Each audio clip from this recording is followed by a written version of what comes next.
Do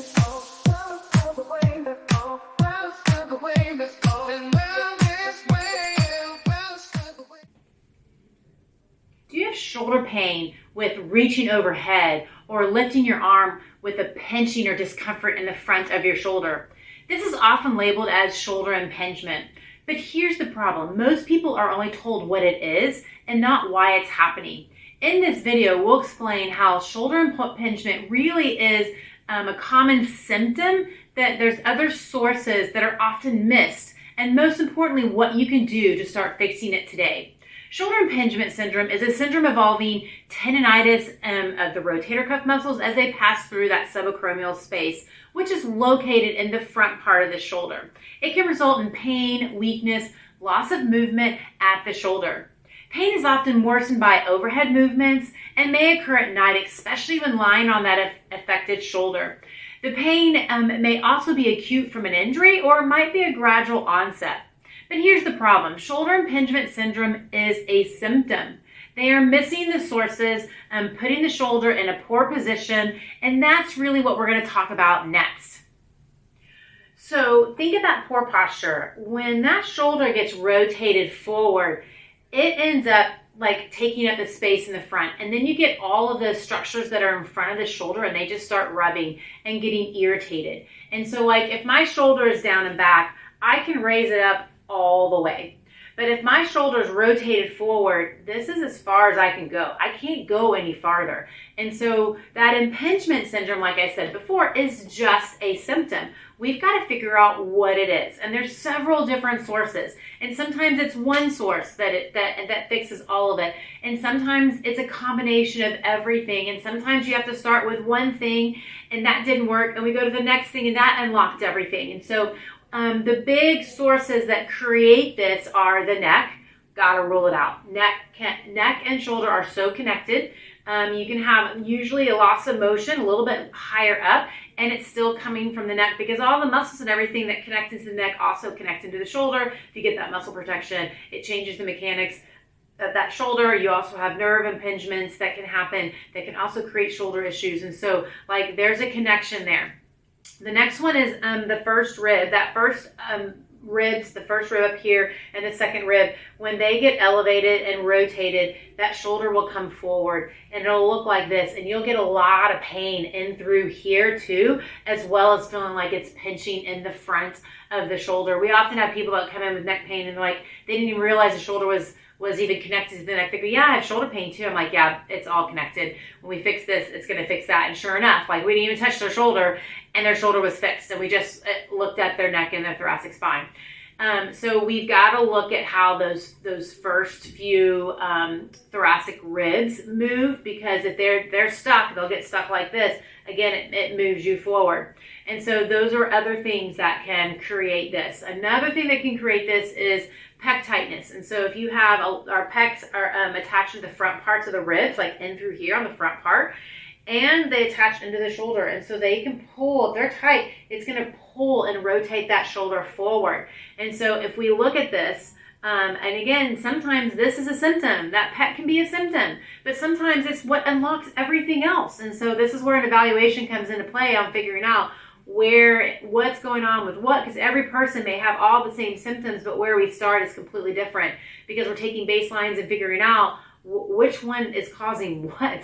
And sometimes it's the second or third visit to be like, we got it. Okay, yeah, this is causing all of that. Now it's opening everything else up. Now when we work on their shoulder and everything else that we're working on, it's sticking and it's feeling much better. And so again, this is where an evaluation is key, but we're going to go into some things that you can do that will start giving you some relief today. The last thing that it can be is poor control of your scapular muscles. So if our scapular muscles, specifically down low and that lower part of that lower trap that attaches to the border and through here, if you get a lot of winging of that shoulder, you could just have a lot of weakness and where that shoulder blade can't come down and in like this. And so if you can't bring it down and in, that shoulder won't be able to come into place where it should be. And if it's always kind of stuck out here, now there can be rib tightness down here as well. We've seen that as well, where the ribs are tighter lower through here. And if they're tight and pulled out, then that shoulder blade is going to pop out, and there's going to definitely be a lot of more scapular winging that happens there. But again, it's the evaluation for us figuring out like what's going on. Now, we always say mobility before stability. If someone comes at your shoulder and like they're just going to be doing scapular strengthening exercises, you're going to hurt worse if you don't look at your mobility. We've got to see how, because if you physically can't move, you're compensating and you're using muscles that are already tight and overworked because they're working harder through that motion because something's not moving.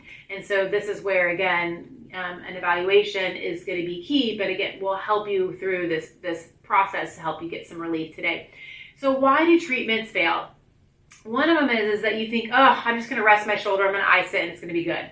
Well, if you've had pain longer than, especially when you get older, like beyond 30 or 40, if you have pain and it's like there, and it's been there for 7 days, that's not going to go away with rest. You may rest and it feels better, but you go back to the same activities and boom, it comes right back again. It happens all the time.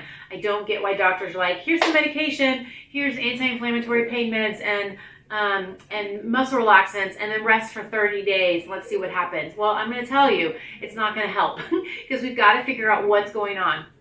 So that's the first reason why it fails. Another reason why it fails is because we only look at the shoulder. So if you have a shoulder pain and they're only going to look at the shoulder and be like, yeah, well, there might be a rotator cuff tear in there. Oh yeah, you have bicep tendonitis. Like all these things are caused because the shoulder, where the shoulder replacement is, if we fix the shoulder replacement, all that's going to go away. So even if you have a rotator cuff tear, it doesn't mean you need to have a rotator cuff surgery. We've been able to save many people with that had rotator cuff tears out of surgery and help them solve their mechanics if their pain went away. We've even had people use shockwave therapy when they clearly had a rotator cuff tear because they fell and they could barely move the arm, and 6 visits they're moving the arm. So there's a lot of things that you can do if you have a rotator cuff tear. Another video, not for this video at this point, but just to give you hope that you don't always have to have surgery. There are things out there that can really solve your problems pretty quickly.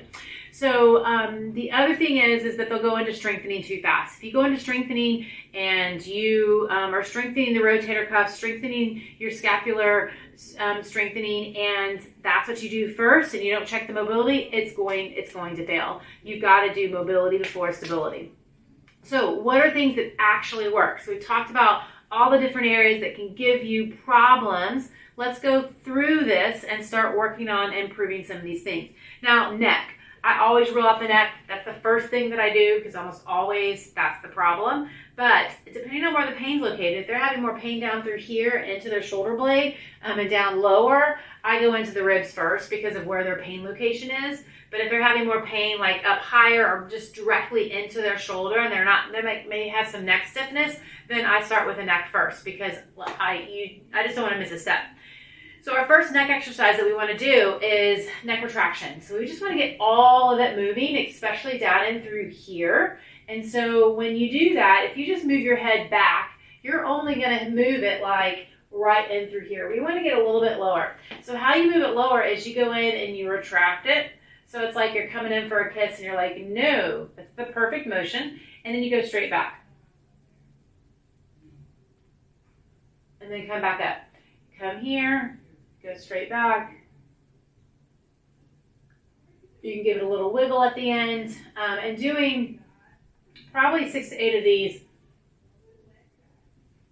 every 2 to 3 hours. And again, just check your shoulder motion and see how it feels. Do something that makes it hurt so you can see how it feels. And use that as a baseline and then do these neck exercises and see if the baselines change. So that's the first thing that you can do for the neck. If you're going to get into the ribs, and we want to do rib mobility, especially if you're having pain through here, down and through here, on top of having shoulder pain, a lot of times it's going to be the ribs. And so you can use this is called a Thoracic. Works great. You can get them off of Amazon. You can go put it on the meaty part of this shoulder, and you're just going to pull it down. So I'm just pulling this straight down. So that's going to help me mobilize that first rib. So it's like you're going to go pressure on and pressure off, pressure on and pressure off. And you're going to do that like 8 to 10 times. And you can do again every 2 hours to 2 to 3 times a day to work on that. Now, a lot of times you'll also get some tightness in that second rib. So the first rib pops up because we end up elevating our shoulder to do everything. So that first rib pops up. The second ribs and down, they will go out and in. So they don't go up and down. So if this is really tight and you're still not like getting improvements on it, it's more than likely because the second rib is like not allowing you to move. So you can take this and you'll feel it. You're going to hit. It won't feel good and you'll be like, yeah, that's the spot. It's really technical. But you'll feel like, yeah, I'm over a rib, and you're just going to pull it this direction. And so you just kind of pull and you're just mobilizing that rib. Just mobilize it. You may have to go down a little bit lower and find some other spots and just mobilize that rib.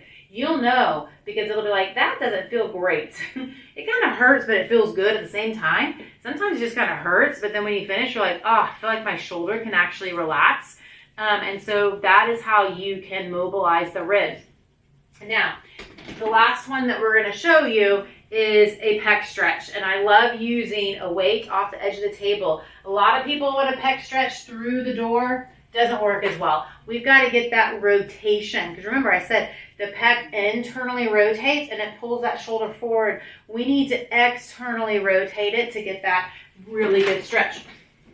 So you'll lie on your back, you'll hold the weight on the one side because we're going to allow the body to rotate. And you're just going to pull it down and rotate it and just feel that stretch. It actually feels really good. And you're going to feel it all in through here. You can change the angle of it. So again, you're going to take the weight, lie it. You're going to allow this to rotate your hand out as you just go off the edge of the table. And holding it for a good 30 seconds to a minute, doing this a couple times throughout the day. You can do this on your bed. You can use a water bottle. If you don't have a weight, use a water bottle. Hold the top of the water bottle. Allow the water to rotate. If it's too much, take some of the water out. If it's too little, add some water in it. And that's how you can make this work well.